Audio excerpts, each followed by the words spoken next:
85 somers tot skemer donker word. Daar is dit nou, in die skemer van papa se jare. Papa's 85 somers daar vir ons as gesin gewees en ons was die luis van Kenridge gemeente. Pa staan soos 'n sterk eikeboom in die veld van ons tyd. What a time to be alive. Dominee Nico Lou met oë vol liefde, genade en goedheid. Pa het God se woord soos brood uitgedeel aan die wat honger was vir liefde en wysheid. 961185 vir die mense wat die tyd van die kerk vergeet. Papa getrou met Elma Loupsher wat toe Lou geword het op 'n jong ouderdom en al opgepas vir 60 jaar. 7 kinders het papa help grootmaak met hande vol liefde.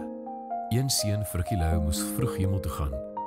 Dis 'n seer wat papa en mamma moes dra in stilte, maar al wat ek onthou is die troos en die liefde.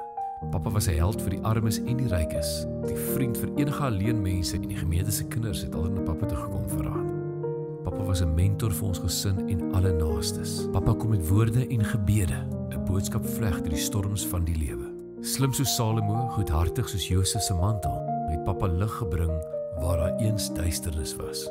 As die hemelpoorte oopgaan vir papa se tuiskoms, sal die mense nog lank oor papa se voetspore praat, ewige voetspore. Hulle sal praat hoe pa geloop het met die Bybel as 'n kompas, in suiwer geloof en liefde, in waarheid en die wêreld 'n bietjie warmer gelos het na 85 somers.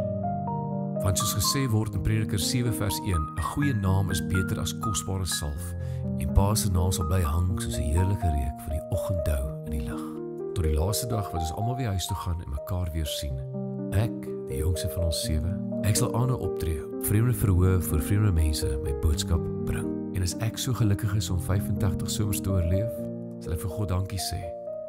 Weer en weer, want ek is my pa se seun. Kyk, daar word die skemer donker.